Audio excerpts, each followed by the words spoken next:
गणपती बाप्पा मोरया.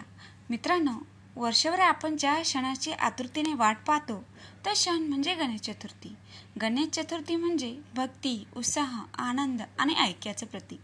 महाराष्ट्रात हा उत्सव 10 दिवसाचा असतो, पण खरं तर गणपतीचं आगमन होताच संपूर्ण भारत एका भक्तीच्या लहरीत न्हाऊन निघतो. पण तुम्हाला माहीत आहे का, हा उत्सव केवळ धार्मिक नाही तर आपल्या जीवनातील प्रेरणा आहे.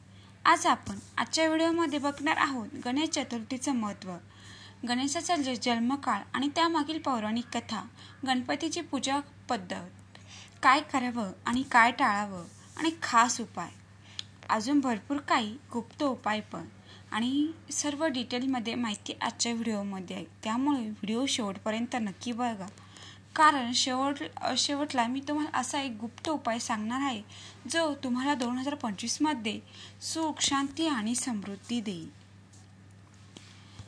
चला तर सुरुवात करूया आजच्या व्हिडिओला. सुरुवात गणेश जन्मकथेपासून.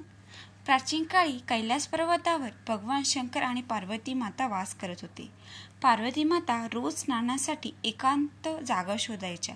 एके दिवशी स्नान करताना त्यांनी आपल्या अंगावरील उटण्याचा लेप घेऊन त्यातून एक सुंदर गोलसर मुलगा तयार केला. त्या मुलात प्राण फुकले आणि म्हणाल्या, तू माझा पुत्र आहेस, तुझं नाव गणेश ठेवते, आजपासून तू माझं रक्षण करशील. गणेशाने वचन दिलं की तो त्या आईचं आज्ञापालन करेल. त्याच दिवशी पार्वती माता स्नानाला गेल्या आणि गणेशाला दारावर उभं राहून सांगितलं, कोणीही आत येऊ देऊ नकोस. तेवढ्यात भगवान शंकर तिथे आले. गणेश त्यांना ओळखत नव्हता. त्याने आईची आज्ञा मानून शंकराला थांबवलं. शंकरांना आश्चर्य वाटलं, हा मुलगा कोण आहे जो मला थांबवत आहे? पण गणेश ठामपणे उभा राहिला. दोघांमध्ये वाद झाला. शेवटी रुष्ट होऊन भगवान शंकरांनी आपल्या त्रिशूळाने गणेशाचं शिर छाटलं. पार्वती माता बाहेर आल्या. गणेशाचा मृतदेह पाहून विलाप करू लागले आणि त्या म्हणाले, हा माझा पुत्र आहे. जर त्याला प्राण नाही मिळाले तर मी संपूर्ण सृष्टी नष्ट करीन. संपूर्ण ब्रह्मांड थरथरले. भगवान विष्णू, महादेव, इतर देव तिथे आले.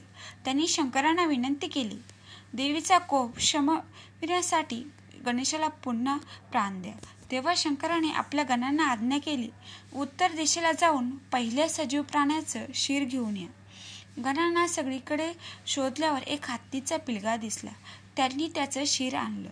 शंकरांनी ते शिर गणेशाच्या धडावर ठेवले व प्राण फुकले. गणेश पुन्हा जिवंत झाला, पण आता त्याचं शिर हत्तीचं होतं. भगवान शंकर म्हणाले, आजपासून गणेश सर्व गणांचा अधिपती, तोच प्रथम पूज्य देव. कोणते शुभ कार्य गणेश पूजेविना पूर्ण होणार नाही. त्या दिवसापासून गणेशाला विघ्नहर्ता मानलं जाऊ लागलं. तोच बुद्धी, विद्या, यश आणि सौख्याचा मानला जातो. आईची आज्ञा पाळणे हेच खरं कर्तव्य आहे आणि अडथळे आले तरी ठामपणे राहिले पाहिजे. आणि गणेश हा विघ्नहर्ता, तो अडचणी दूर करते हे दिसून येते. चला तर आता बघूया 2025 सालची गणेश चतुर्थीची तिथी आणि मुहूर्त, गणेश मूर्ती बसवण्याची दिशा आणि पद्धत. 2025 साली गणेश चतुर्थी 27 ऑगस्ट रोजी आहे.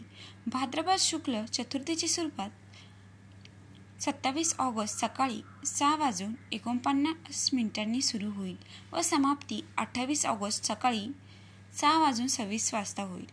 गणेश पूजेसाठी सर्वात शुभ मुहूर्त 27 ऑगस्ट सकाळी 10:30 ते दुपारी 12 पर्यंत आहे. हाच काळ गणेश प्राणप्रतिष्ठेचा सर्वात उत्तम मानला जातो. गणेश मूर्ती बसवण्याची योग्य दिशा बघूया. गणपतीची मूर्ती कुठल्या दिशेला बसवायची हा प्रश्न प्रत्येक घरात चर्चेचा असतो. शास्त्रानुसार ईशान्य कोपरा म्हणजे ईशान्य दिशा ही गणेश बसवण्यासाठी सर्वश्रेष्ठ मानली जाते. उत्तर दिशा धनप्राप्ती आणि लक्ष्मी आगमनासाठी शुभ असते. पूर्व दिशा बुद्धी, विद्या आणि यशासाठी शुभ असते. शक्यतो दक्षिण दिशा टाळायची आहे, कारण ही यमाची दिशा मानली जाते. दक्षिणमुखी गणपती बसवणं अपशकुन मानलं जातं. तसेच गणपती मूर्ती बसवताना घरात स्वच्छता, पवित्रता, शुद्ध आणि वातावरण असणं अत्यंत आवश्यक आहे. मूर्तीच्या पाठीमागे पांढऱ्या किंवा पिवळ्या रंगाचा कपडा लावा, ज्यामुळे सकारात्मक ऊर्जा वाढते. आता बघूया गणेश प्राणप्रतिष्ठा पद्धत. स्नान करून स्वच्छ कपडे घ्या. गणेश मूर्ती पाटावर किंवा मंडपात ठेवा. पाटावर लाल कापड, अक्षता, फुलं ठेवा. गंध, अक्षता, फुलं, दुर्वा अर्पण करा. ओम गणपताय नमः या मंत्राने प्राणप्रतिष्ठा करा. नैवेद्य म्हणून मोदक अर्पण करा. आरती करून पूजा पूर्ण करा. गणेश चतुर्थीच्या दिवशी प्रत्येक भक्त आपल्या घरी उत्साहाने मूर्ती आणतो, पण ती मूर्ती बसवणे पुरेसं नाही, तर त्यासोबत पूजा करणे गरजेचं आहे. पहाटे उठून स्नान करून शुद्ध वस्त्र धारण करा. घराची स्वच्छता करा. घराच्या दारात सजावट व रांगोळी काढा. मांडवाला केळीची पानं, आंब्याची तोरणे, फुलं लावा. पूजा मंडपात पाटावर लाल पिवळा कपडा अंथरावा. मूर्तीची प्राणप्रतिष्ठा करताना मूर्तीला पाटावर बसवा. पाटावर अक्षता, हळदी कुंकू ठेवा. गंध, फुल, अक्षता अर्पण करा. मंत्रोपचार करून मूर्तीमध्ये प्राणप्रतिष्ठा करा. दुर्वा, जास्वंद अर्पण करा. पूजेचा क्रम. प्रथम संकल्प घ्या. मी अमुक नावाने अमुक उद्देशाने गणेश पूजन करीत आहे. त्यानंतर गणपतीला स्नान किंवा अभिषेक करा. पाणी, त्यामध्ये तुम्ही पाणी, दूध, पंचामृत, मध, दहीचा वापर करा. त्यानंतर फूल, अक्षता, दुर्वा अर्पण करा. धूप, दीप, नैवेद्य दाखवा. नैवेद्य म्हणून मोदक, लाडू, फळ ठेवा. शेवटी आरती करा. संध्याकाळची पूजा. जसं पूजा केली तशी संध्याकाळी करायची. पुन्हा दीप, धूप, आरती करा. संध्याकाळी आरतीसोबत घंटा, शंखध्वनी, ढोल ताशा हे करा.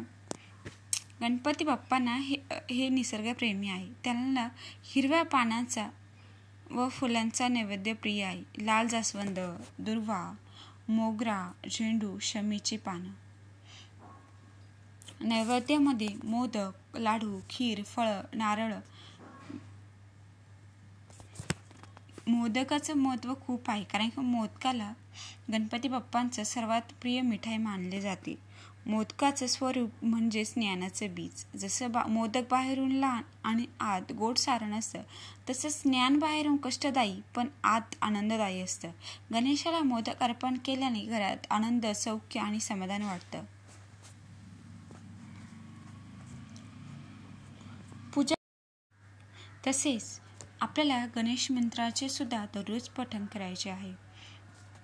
गणेश मंत्र जपल्याने मन शुद्ध, अडथळे दूर होतात आणि इच्छित फल प्राप्त होते. सर्वात प्रसिद्ध मंत्र म्हणजे ओम गणपताय नमः. तसेच कर्ज मुक्तीसाठी आपल्याला ओम वक्रतुंडाय नमः सकाळी तुपाचा दिवा लावून 21 वेळा म्हणा. हळूहळू कर्ज कमी होते. तसेच नोकरी, व्यवसाय, यशासाठी ओम श्री यक सोमाय गणपते नमः हा मंत्र रोज सकाळी 11 वेळा म्हणा. गणपतीसमोर मोदक अर्पण करा. तसेच आपल्याला गणपती अथर्वशीर्ष हे पठण करायचे आहे. हे सर्वश्रेष्ठ मानलं जातं. हे स्रोत वाचल्याने बुद्धी, विद्या, आरोग्य, समृद्धी मिळते. तसेच नोकरी, कर्जमुक्तीसाठी गणेश चतुर्थीला गणपतीसमोर हळदीची गाठ बांधलेला नारळ ठेवा. पूजा करून तो नारळ घरात जपून ठेवा. कर्ज कमी होण्यास मदत होते. आरोग्यासाठी गणपतीला दुर्वा, जास्वंद अर्पण करा. आरोग्य सुधारते आणि घरातल्या आजारपणाचं प्रमाण कमी होते. सौख्य व आनंदासाठी 21 गोड मोदक अर्पण करून कुटुंबासोबत वाटून खा. तसेच यापुढे आपण बघणार आहोत योग्य विसर्जन. त्यानंतर अनंत चतुर्दशीच्या दिवशी विसर्जन विधी कसा करायचा. गणेश चतुर्थीला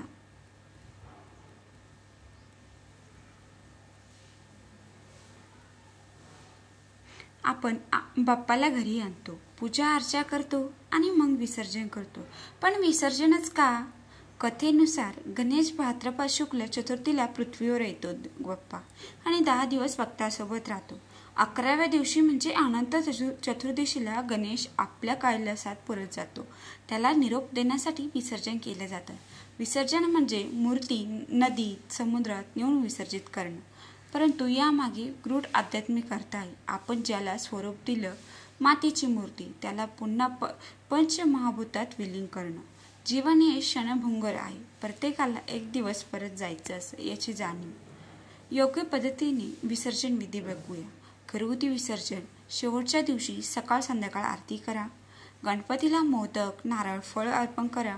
घरातल्या प्रत्येकांना बाप्पाची ओटी भरून त्याला नैवेद्य निरोप द्या. गणपतीसमोर प्रार्थना करा. गणपती बाप्पा मोरया, पुढच्या वर्षी लवकर या. मूर्तीला स्वच्छ पाण्याने विसर्जन करा. घरी बादलीत, टाकीत, कृत्रिम तलावात करा. त्यानंतर बघूया सार्वजनिक विसर्जन कसं. ढोल, ताशे, लेझिम, भजन यासह मिरवणूक काढा. पण लक्षात ठेवा, शिस्त, भक्ती, पर्यावरण संवर्धन आवश्यक आहे. पर्यावरणपूरक मूर्ती वापरणं व कृत्रिम तलावात विसर्जन करणं हेच योग्य आहे. 10 दिवसाचा गणेशोत्सव. प्रत्येक दिवसाचं महत्त्व. चतुर्थीला बाप्पा येतात. गणपती आगमन व प्राणप्रतिष्ठा. पंचमी ज्ञान व बुद्धी प्राप्तीसाठी पूजा. षष्ठी कौटुंबिक व एकतेसाठी आराधना. सप्तमी आरोग्य व दीर्घायुष्यासाठी प्रार्थना. अष्टमी कर्जमुक्ती व व्यवसायासाठी वृद्धीसाठी पूजा. नवमी समृद्धीसाठी गणेश व लक्ष्मीची आराधना. दशमी विद्यार्थ्यांसाठी विशेष पूजा करून विद्या मिळवावी. एकादशी व्रत व उपवास करून मनशांती साधावी. द्वादशी सर्व अडथळे दूर करण्यासाठी विशेष प्रार्थना. त्रयोदशी व अनंत चतुर्दशी बाप्पाला निरोप देण्याचा दिवस. गणपती बाप्पा 10 दिवस घरघरात आनंद, भक्ती, ऐक्य आणि सौभाग्य घेऊन येतो. पण जेव्हा विसर्जनाची वेळ येते तेव्हा प्रत्येकाच्या डोळ्यात पाणी असतं. भक्त म्हणतात, बाप्पा आमचं घर उजळून गेलं, आमचं मन आनंदानं भरलं. आता तुम्ही परत जाता आहात, पण आमच्या हृदयातून कधी जाणार नाही. पुढच्या वर्षी लवकर या. हा निरोप म्हणजे फक्त तुटणं नाही, तर आशेचा नवीन प्रारंभ आहे. गणपती बाप्पा मोरया, पुढच्या वर्षी लवकर या. व्हिडिओ आवडला असेल तर लाईक, शेअर आणि सबस्क्राईब करा. कमेंटमध्ये लिहा गणपती बाप्पा मोरया, जेणेकरून आपलं भक्तीचं वर्तुळ आणखीन मोठं होईल. हा संदेश जितका पसरवता येईल तितकी बाप्पाची कृपा वाढेल.